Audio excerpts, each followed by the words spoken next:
J'invite maintenant Pascale Lepors, qui est gynécologue obstétricienne à Saint-Malo, qui va se présenter et puis nous dire également ses différentes implications. La chirurgie toute une vie, voilà quelque chose qui pourrait paraître un paradoxe, paraître un peu une utopie. Heureusement, il y a le point d'interrogation.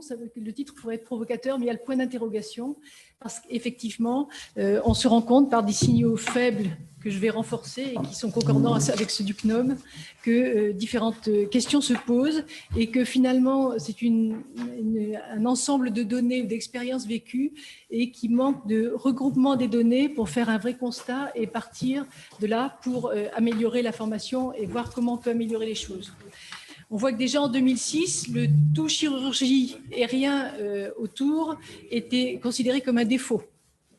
En 2021, force est de constater qu'il y a des évolutions sociétales qui le confirment et que c'est heureux puisque mieux les gens sont dans la vie, mieux ils sont dans leur profession et c'est au bénéfice des patients. Alors, le métier de chirurgien, c'était une enquête d'avenir hospitalier faite en 2016.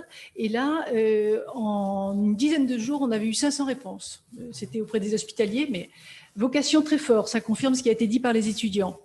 Réaliser que les contraintes physiques, par la garde, on réalise vite, quand on est externe, on voit les chirurgiens. Quand on débute l'internat, donc ça fait dire que ce n'est pas quand même des choix par hasard, on sait à quoi s'attendre. On réalise moins, sans doute, quand on est jeune, des contraintes physiques du bloc opératoire lui-même. On en parlera. La reconnaissance sociale, petit point d'interrogation, ceux qui visent ça seront peut-être un peu déçus en cours de route, les choses évoluent aussi. Et ce qu'il faut dire très fort et qui était souligné déjà à Tours lors d'un échange d'internat, c'est un long apprentissage du savoir-faire, mais la technique, ça s'apprend. Le tempérament, par contre, on l'a ou on ne l'a pas. Et en soulignant des qualités de stabilité, de résistance au stress et du fait que c'est difficile d'être chirurgien et indécis, on dit déjà bien des choses qui peuvent expliquer quelquefois des changements d'orientation ou des difficultés à vivre dans des spécialités, quoi qu'on en dise, stressantes et qui nécessitent un certain caractère. Alors, les données sont difficiles à recueillir. Au niveau du CNOM, il y a un élément qui est que quand on a investi dans la chirurgie, qu'on est qualifié en chirurgie, on n'abandonne pas comme ça la qualification, même si on abandonne le bloc, en fait. Donc, finalement, les chiffres sont un peu difficiles entre exercice réel et qualification. Le Centre national de gestion des praticiens et des directeurs, mais en l'occurrence, donne pour les praticiens une image du côté public et donc j'ai essayé de demander au CNG de faire un focus sur la chirurgie. Au CNG, de 2009 à 2020, 933 PH ont été accompagnés. Accompagnés, ça veut dire coaching. Je ne parle pas des commissions disciplinaires. On retrouve les 12% de chirurgiens dans la population des praticiens hospitaliers, 88% d'autres. Donc ça, c'est concordant. Âge moyen, 53 ans. On voit que les interrogations, enfin ceci dit, le CNG, c'est les gens déjà nommés. Donc c'est plutôt deuxième partie de carrière. Pour reprendre quelque chose qui a été déjà dit, on est toujours 12% de chirurgiens. Par contre, dans les commissions statutaires nationales qui regardent les non-validations de première année ou de deuxième année probatoire, il y a 50% des dossiers qui sont des dossiers de chirurgie. Donc, on retrouve un peu la même discordance. Et par une expérience de 9 années de ces commissions, c'est beaucoup aussi quand même c'est pas tout de suite après la formation, c'est plutôt des gens qui ont eu des parcours un peu plus compliqués avant, soit dans différents établissements privés, soit dans différents établissements publics, soit de l'intérim, et une représentation des étudiants, enfin ex-étudiants à diplôme extra-européen. Dans les types, il y a du coaching et puis c'est de l'accompagnement. Mais là-dedans, il y a la recherche d'affectation. Et dans la recherche d'affectation, il y a soit des mises en recherche d'affectation d'office, parce qu'il y a des restructurations et que des postes disparaissent, ferment. Voilà un chirurgien, il n'y a plus de service de chirurgie, qu'est-ce qu'on en fait? Attention à l'apparition de pseudo-fermetures qui font qu'on cherche à virer quelqu'un si on n'a pas trouvé autre chose sur un plan administratif. C'est un autre débat. Et il y a aussi une part qui est la demande par les praticiens eux-mêmes d'être mis en recherche d'affectation, ce qui suppose d'avoir un projet de transformation professionnelle.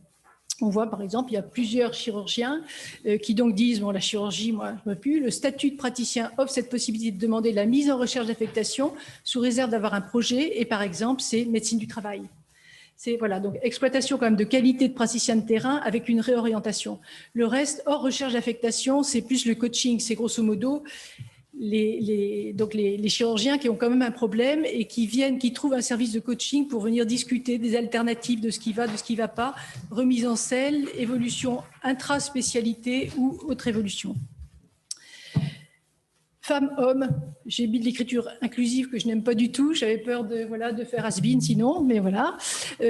Lycée sur 2009-2020, ça représente, c'est pareil, hommes et femmes. Évidemment, là, il y a une féminisation qui s'accroît, mais il n'y a pas plus de femmes que d'hommes ou d'hommes que femmes qui demandent du coaching. Les causes d'abandon, a souligné beaucoup de problèmes relationnels, organisationnels, dégradation des conditions d'exercice, perte de motivation. Les problèmes relationnels, c'est bien sûr tout ce qui a trait à l'équipe. L'immense majorité des situations conflictuelles de commission d'insuffisance professionnelle ou statutaire naissent entre des médecins. Donc chez nous, ça peut être entre chirurgiens anesthésistes, puis ça s'institutionnalise. Mais voilà, le relationnel est très important, on y reviendra. Des soucis physiques. Pareil, quand on est jeune, on ne s'en rend pas compte, mais peut-être qu'on gagnerait quand même à insister dès la formation sur l'ergonomie.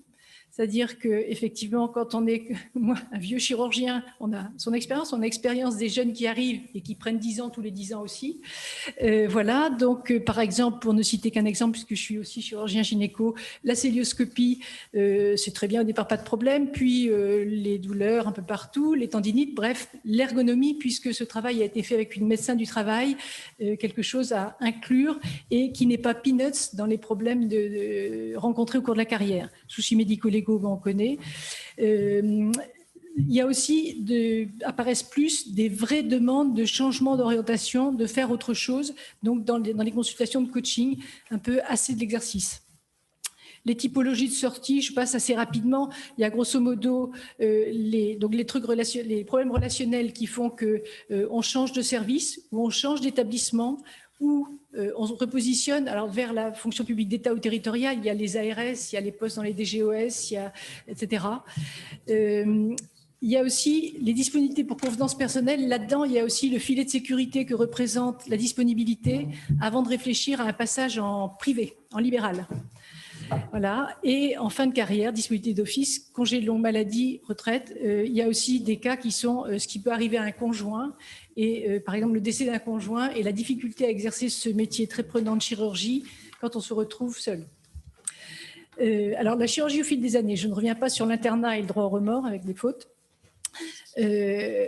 En début de carrière, je mets le doigt un peu sur quelque chose de bon sens. Il se trouve que l'assistanat et le début de carrière, ça correspond grosso modo, d'une part, sur le plan professionnel, c'est la montée en responsabilité individuelle, bien qu'on peut l'espérer accompagné pendant l'assistanat par un environnement confraternel et qui étaye encore la formation. Et c'est aussi statistiquement l'âge de la parentalité. Donc je ne vais pas vous faire un couplet sur la féminisation, surtout que maintenant il y a le congé de paternité aussi. Je vais juste dire, c'est plutôt chirurgiens hommes et femmes côte à côte pour dire l'État est bien sympa de dire qu'on a le droit, quand on est enceinte, de ne plus faire de garde à partir du début du second trimestre. En l'occurrence, les femmes chirurgiens continuent souvent jusqu'au courant du troisième trimestre.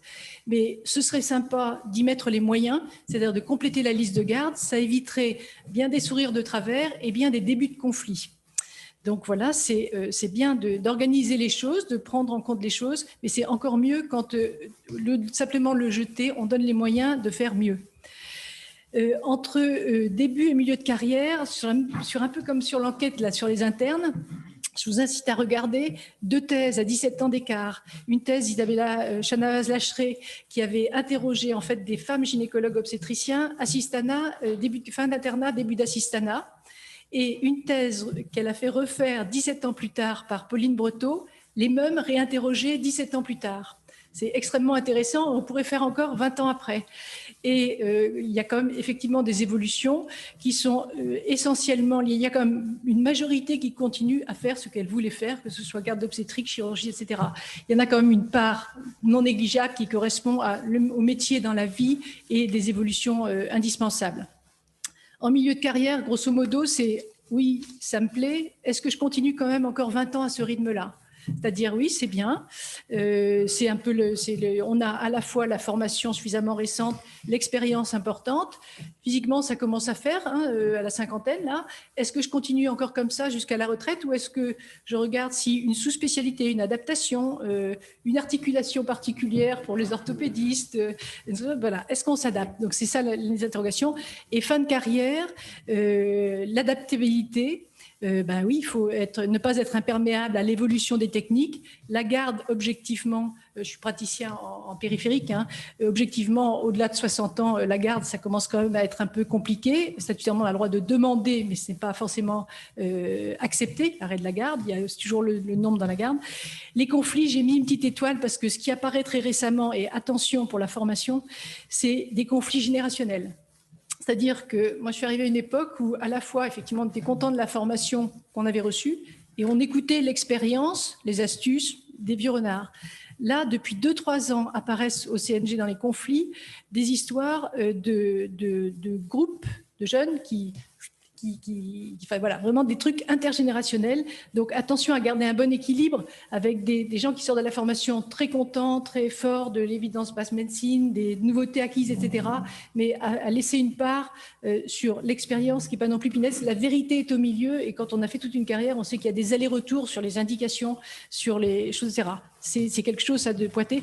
Pathologie cardiaque et cancéro, pardon de vous le rappeler, mais quand on fait des holters à des chirurgiens, même pendant des interventions tout à fait banales, il y a des rythmes accélérés, etc., où on peut regarder le holter et savoir quand il y a eu un truc qui chauffait, une hémorragie, ou voilà. Et la cancéro, des études montrent que le travail des femmes, par exemple la nuit, augmente de façon significative le taux de cancer du sein. Donc, ce n'est pas sans rapport avec la profession. Dans l'enquête Avenir hospitalier, je n'y reviens pas, les chirurgiens aiment leur métier et continuent de l'aimer. L'institution, c'est autre chose. En public en particulier, avec la suradministration, enfin ça c'est aussi un autre grand sujet. La reconnaissance insuffisante de la permanence des soins et ce qui est lié, le dimensionnement suffisamment des équipes, c'est aussi, enfin en chirurgie, un élément important, bien sûr, pour continuer. Alors quel remède? Dès l'internat, attention au tempérament, on ne peut pas vivre très heureux en chirurgie, je pense, si on est anxieux, par exemple.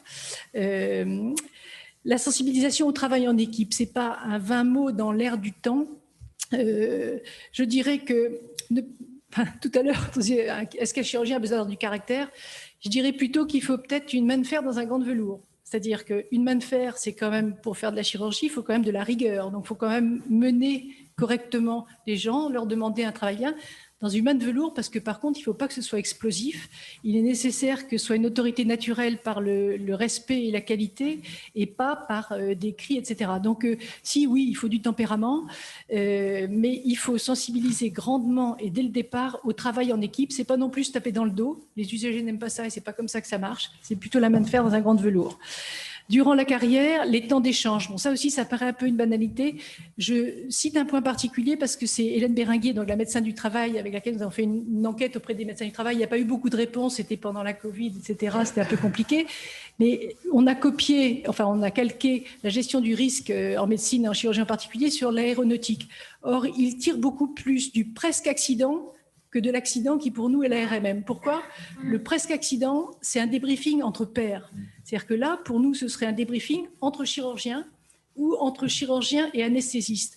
Un, c'est plus convivial, plus direct. Deux, ça débriefe mieux de façon très bienveillante, les RMM aussi en théorie, mais voilà. Et trois, il en est plus d'astuces et de propositions novatrices. Donc, sur le coup, ça m'a paru un détail et finalement, en y réfléchissant, oui, je pense qu'il faut aller plus loin là-dedans. Dans tous les cas de figure, il faut réfléchir pour évoluer. Alors, il faut, au cours de la carrière, que les médecins en général, mais les chirurgiens en particulier, soient au courant des aides possibles, que ce soit au CNOM. L'OSAT, c'est l'Observatoire de la souffrance au travail. Le CNG, qui a donc un service de coaching et des syndicalistes à disposition.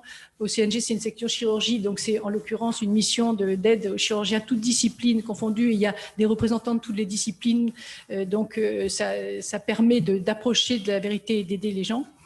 L'appel, Louis, il faut aussi, et pareil, dès le début peut-être. Plus ça va, plus la médiation, c'est dans tous les métiers. Voilà.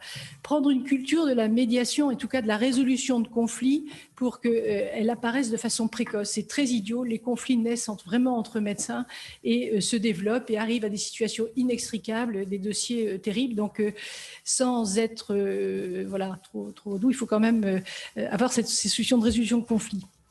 Favoriser les possibilités de mutation. Là, il y a une belle faute aussi. C'est une demande claire des jeunes, pouvoir passer du public au privé, du privé au public. Donc ça, c'est apparu dans le Ségur. Il y a un statut unique de praticien hospitalier. Il y a des possibilités d'aller et venir avec des temps partiels aussi favorisés. Bon, c'est clairement une demande forte des jeunes. J'avoue avoir du mal un peu à comprendre comment ça peut fonctionner en disant finalement je pars 60% en privé, ben non, je veux revenir 40% en public. Mais bon, c'est une demande respectable. Normalement, les bases sont posées avec le Ségur. L'abandon de la chirurgie en tenant compte de l'expérience de médecins du travail, des commissions de discipline, des chirurgiens aidés, on voit bien deux choses importantes. Les passerelles, on en revient à poser les piliers de la passerelle pendant la formation initiale pour que s'il y en a besoin, il y ait juste à mettre après le pont. Voilà. Par expérience de médecine du travail et de reconversion, une durée raisonnable, c'est 2 ans, maximum 3. D'ailleurs, la demande de recherche, la mise en recherche d'affectation sur demande, c'est en principe 2 ans, c'est à la limite renouvelé 1 an. Mais au-delà de ça, c'est quand même difficile de changer. Les spécialités médico-chirurgicales trouvent un repli possible dans le médical, mais il faut avoir l'esprit plus large. Orthopédie, réadaptation fonctionnelle, viscérale, chirurgie post-bariatrique, ça paraît bête comme ça, mais ça peut aider. Et surtout, il faut que les chirurgiens soient considérés comme un vivier de compétences, c'est-à-dire qu'il ne s'agit pas de dire à un chirurgien qui n'en veut plus pour une raison ou pour une autre que la chirurgie, c'est une croix. Non, il faut exploiter les qualités acquises. Et donc, les demandes, par exemple, au CNG, c'est vers la médecine du travail, la santé publique, la médecine légale, les expertises. Mais c'est mieux d'avoir un expert qui a vraiment donné sur le terrain, qui connaît vraiment la spécialité, qui connaît la vraie vie, pas la vie théorique où tout roule. Et ça apporte une valeur supplémentaire à cela. C'est sûr que dans des cas conflictuels de médecine légale, mieux vaut un expert qui connaît vraiment le truc qu'un expert qui n'a pas touché un malade depuis des décennies. Et, extrêmement important, aussi prendre dans ce vivier de compétences des gens qui se retournent vers le management pour remédicaliser la gouvernance. C'est extrêmement vrai à l'hôpital. Il faut que les médecins, que le soin redevienne le centre de l'hôpital. Il faut que des médecins qui, c'est pas illogique, qui désirent arrêter la garde, se tournent vers le management. Voilà. Bon, pour conclure, réflexion centrée un peu sur les difficultés possibles. Ça ne veut pas dire que des chirurgiens hommes ou femmes n'aient pas la possibilité, heureusement j'espère sont majoritaires, à passer une vie heureuse en intégrant le tout et durant toute une vie. Mais à quel prix, il faut le savoir pour préparer l'avenir, à quel prix et surtout quel prix les jeunes générations sont-elles prêtes à mettre, donc les jeunes générations de chirurgiens, pour aller jusqu'au bout. Donc, il faut vraiment écouter les jeunes, vraiment adapter à l'environnement sociologique. Comment éviter les sorties de pistes et de blocs? C'est tout le travail de réunir tout ce que font les aides possibles et essayer de décliner les possibilités pour améliorer les choses. Comment réfléchir aux possibilités d'évolution en cours de carrière. Je remercie Hélène Béringuier qui est donc médecin du travail et la médecine du travail est toujours un peu un parent pauvre. C'est un gros défaut, puisque la médecine du travail, son objet devrait justement être d'étudier les problèmes, voilà, et puis de mettre en commun tout ça. Nicole Smolski, par principe, puisqu'on avait fait ensemble l'enquête sur les chirurgiens, et que ça apportait beaucoup de choses. Et puis au CNG, j'ai fait travailler spécifiquement le CNG sur le focus chirurgie. Il ne leur échappe plus du tout que la chirurgie est vraiment un problème spécifique par la surreprésentation finalement dans les commissions de discipline. Voilà. Et il faudrait, quand on voit l'enquête faite par les internes, la 2e cycle, 3e cycle, la thèse faite, il faut vraiment essayer d'aller par là. On avait été très surprise quand même dans 10 jours d'avoir 500 réponses de chirurgiens hospitaliers. C'est des choses qui sont assez simples à faire et qui sont vraiment extrêmement instructives. On peut le faire aussi par tranche d'âge, début, milieu, fin de carrière, pour orienter. Bon, j'espère pas montrer des trucs trop négatifs aux jeunes chirurgiens, parce qu'on peut arriver en fin de carrière aussi sans problème particulier. Voilà. Merci.